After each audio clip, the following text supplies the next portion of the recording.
Maliar a výtvarník Martin Horečný je rodený Prešovčan, žije však v Sníne. Pôsobí tam ako učiteľ na základnej umeleckej škole.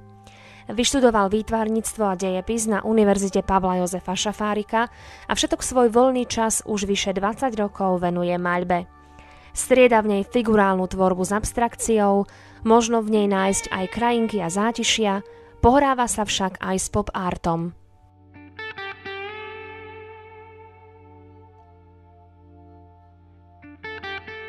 Sú tu také obdobia. Čiže prvé bolo to tzv. Kresebné, ak by som to mohol tak zjednodušene povedať. Veľmi ma zaujímala anatómia človeka, figura, nejaký ten filozofický náboj kresieb, ktorý oni získavali, nejaký podtext, čítanie, tzv. Čítanie medzi riadkami.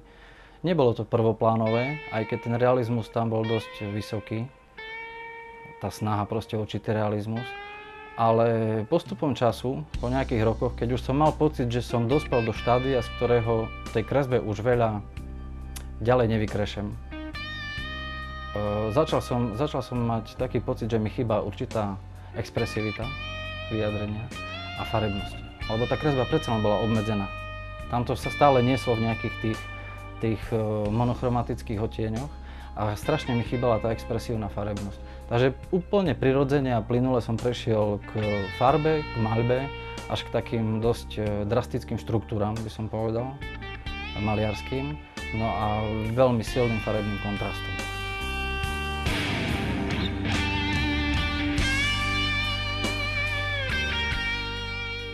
Najkrajšie na hľadaní cieľa je práve tá cesta k nemu.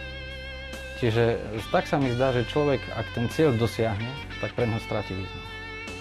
Čiže práve tá postupnosť a to borenie tých všetkých problémov, či už technologických, alebo názorových, alebo nejakých filozofických, všetko to má svoj význam, obohacuje to a človek má pocit, že robí čosi, nie že užitočné, pretože užitočnosť to je čosi iné, ale že robí niečo, čo ho naplňa. Asi tak.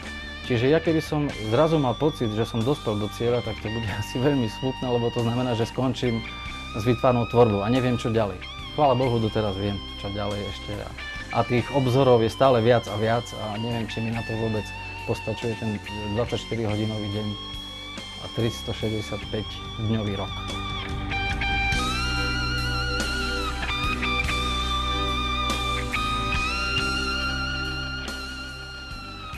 Pri tých farebných maľbách, tých veľkoformátových, to častokrát býva len úplne detská hra s priestorom.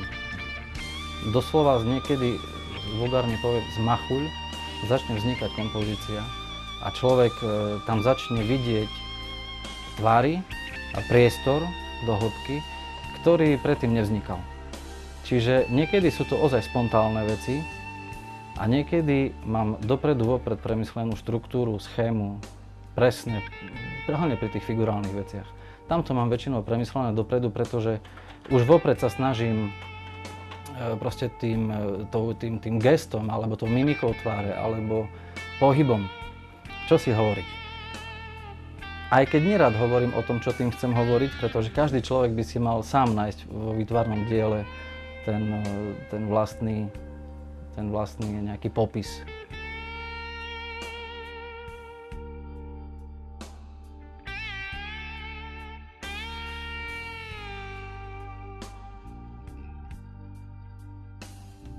Účelom výtvarného umenia není len zobrazovať, podotýkam len zobrazovať realitu, ale snažiť sa ju podať úplne inou a novou formou. A dospelo to vlastne až k tej abstrakcii, kedy ide už len o myšlienku, o nejaký názor a už nehrá rolu to, či strom má 65 vetvičiek a 1800 lístkov, ale ide o to, či to niekomu názorovo alebo pocitovo pripomína strom. Obrazy maliara Martina Horečného vznikajú v jeho malom, jednoizbovom byte v Sníne. Jeho tvorbu poznajú nielen ľudia na Slovensku, ale aj v zahraničí.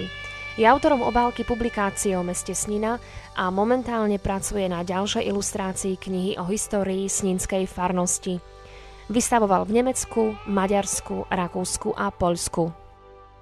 Najväčším uznaním býva asi pozitívny ohlas výstavy. Čiže on, keď vrazí do výstavy množstvo energie, množstvo času a množstvo proste aj financií, dá sa povedať. A ak to má ohlas u ľudí, a znova nemám na mysli len to, že či sa mu tam predá 10-15 obrazov. Nejde o to. Samozrejme, je to len dobre, pretože tie náklady sú veľakrát ozaj vysoké. Ale predovšetkým to, že on stojí kdesi v úzadí, ten výtvarník, a veľmi, veľmi dobre býva, keď tí ľudia ani nevedia, kto je autor, a stačí chodiť len pomedzi nich a počúvať. Keď sa pristavia pri nejakom diele a počúvať, čo o ňom hovoria. Keď sa nepristavia, je to zle.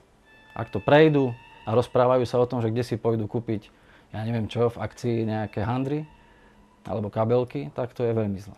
Ale ak sa zastavia a inkognito, ak sa to podarí výtvarníkovi inkognito sa priblížiť k tej skupinke nejakých návštevníkov a počúvať, čo hovoria, a ak zistí, že to tých ľudí oslovilo, si myslím, že to je na nezaplatenie toto. To je tá najväčšia hodnota.